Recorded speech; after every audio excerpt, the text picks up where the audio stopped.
Bago po yung reflection sa gospel is ito muna pong ating pinagdiriwang ngayon, the most holy name of Mary. We know how important is our name, di ba? Kaya kuminsan kapag ikay tinatawag ng tao at kuminsan ang tawag sa iyo parang paswet yun, huy, huy.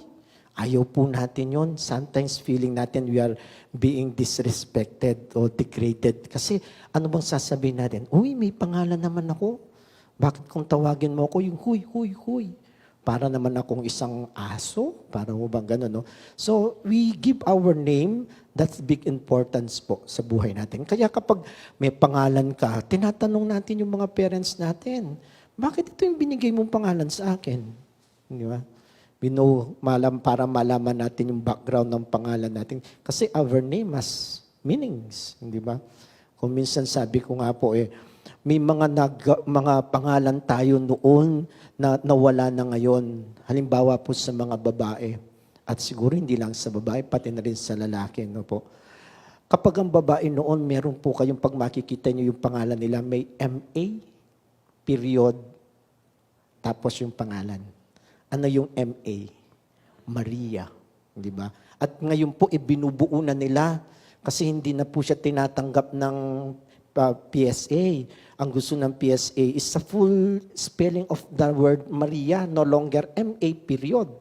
Kaya yung kapatid ko, kinorek pa po yun sa kanya dahil ang ginagamit niya is M.A. Ang nakalagay pala sa birth certificate niya is Maria, the full Maria. It is only not for, bakit tinalagyan natin ng Maria? Kasi malapit tayo kay Mother Mary. As if we want even our children, especially yung mga babae, to be like our Blessed Mother. Huwag lang po sa babae, even ang lalaki, Father Pep. Kung kilala po niyo si Father Pep, kayo pong kasama sa radio, si Father Pep na administrador po ng ating radio, ang buo po niyang pangalan is Joseph Mary Bakay. Meron po siyang Mary, pero macho po yan, macho siya. Kasama lang po doon sa pangalan because it refers to Saint Joseph and the Blessed Mary. So sabi nga po namin ka-religious ng mga parents, pati sa pangalan, pinagsama si Joseph and Mary. Sana dinugtong na rin si Jesus. Joseph, Mary, Jesus, Bakay. Ay, kanong na yata, why do we use this name? Kasi po alam natin, sabi nga nung aking nakita sa Facebook, it is, hindi ko po alam kung pare the devil love fears one name. No. Magnadya po iking, siguro ikit niya naman ita ken Facebook. The devil daw only fears one name. At sasabi po nung do sa Facebook that he fears the name of Jesus, of Mary. When he hears the name of Mary, the devil is in fear. Sabi po, that is how powerful the name of Mary is, sabi, para po sa atin. Kaya siguro si Pope John Paul II, Saint John Paul II, ibinalik po niya ito na nawala after the Vatican II, which is the 1962 na liturgy po natin. Ibinalik niya ng 2002.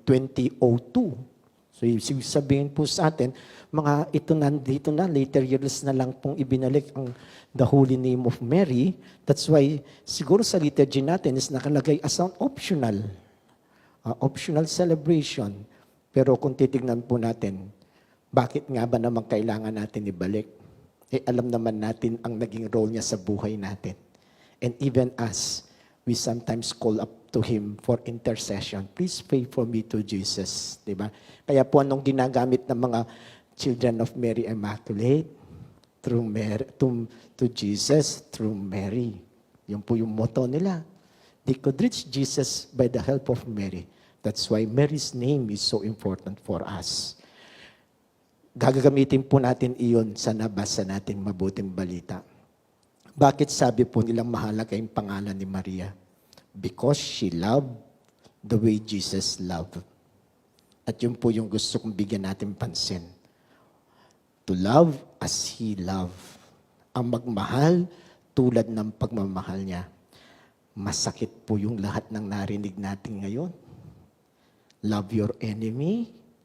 Give your tunic. Huwag mo nang siyang kukunin uli.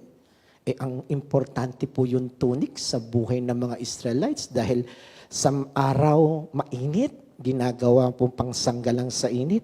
Sa gabi na malimig, yun po yung ginagamit nilang pinaka-jacket nila, yung kanilang tunic. And when somebody hiniram ito, wag mo na daw kukunin. Para bang feeling mo sa sarili mo, paano naman ako? Yun po yung lagi natin magiging reaction. Paano naman ako? Ito po yung maganda. Sabi po, kapag may naghiram sa'yo ng pera, huwag ka daw magsingil. Diyan, dirit. Hindi ko ba, sabi mo sa diyan numano ko po, our immediate reaction. Ang naghiram ay naghiram. Hindi ba? Pero sabi po sa atin, if you lend money to those for whom you expect prepayment or credit, even sinners lend money and get back the same money. Ibig sabihin, huwag mo na siyang kukunin. Hayaan mo na sa kanya. Anong magiging reaction po natin? Uy, pinagpaguran ko yun Ilang buwan ko ng sweldo yun. Nagmakaawa siya, kaya ako siya pinahiram. Ang dami pong kwentong ganyan. Ako po, ang dami kong karanasan na ganyan. Ang aking laging na lang iniisip, binalik na ng Diyos. Kaya kung kayo'y maghihiram sa akin, pahihiramin ko kayo. Kaya lang, ang lagi kong sinasabi sa sarili ko, God will return it. At kung minsan sabi ko nga po, matagal na nang binalik ng Diyos sa akin yan. Diba?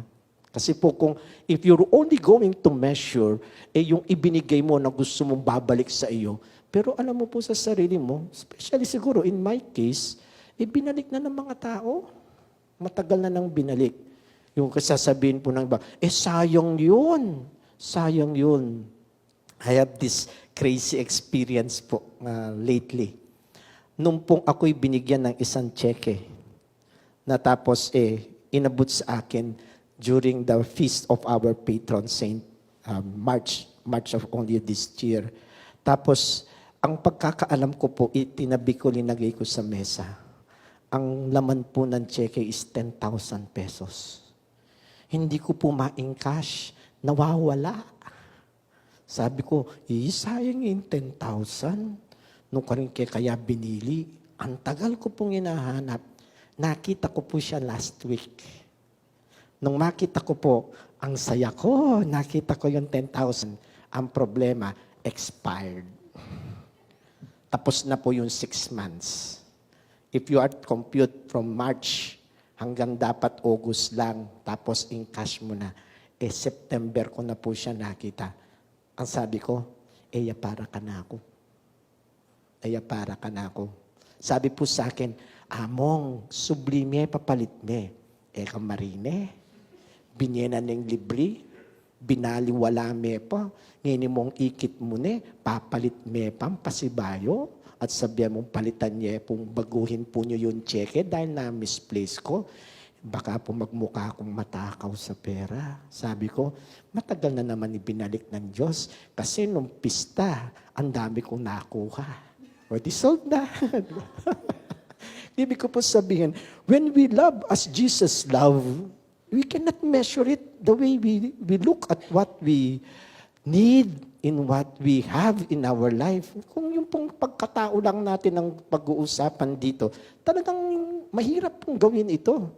Pero kung titignan natin, is kung ano ba yung gusto ng Diyos, ang common pong sinasabi ni Archbishop sa amin lagi is, think of what God wants, not what you want. Think of God. Think the way God thinks, sabi po niya. And do not think as what you think as a person. Reflect upon it, sabi po. Lagi niya po sinasabi yun. Let us ask the Holy Spirit. Lagi po niya sabi, let us ask the Holy Spirit what the Holy Spirit wants us to do.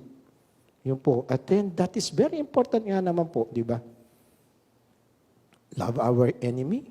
Hindi po yan madali. Pero look at what Jesus did. And we will understand kung bakit niya sinabi iyon. And we could feel in our life kung bakit dapat natin gawin iyon. When we lend, sabi nga, at alam mo yung naghihiram hirap. Kung minsan ang sasabihin mo, pag hindi niya binayad yun, hindi talaga para sa akin. Siguro, hindi niya talagang kayang ibalik. But we bear in mind, God is good, and it will return to us lagi po 100-fold. lahat ng ginagawa natin, the way you love others is the way how God loved them. I bet you, babalik po yan ng marami. Dahil sa karanasan ko, lahat po na nang nangyari, sabi nga, away dito, di pagkakaunawaan, kung minsan may kagalit ka, pero you will realize, ang dami palang biyayang ibinigay yan ng Diyos, ang dami palang nagmahal at patuloy na magmamahal.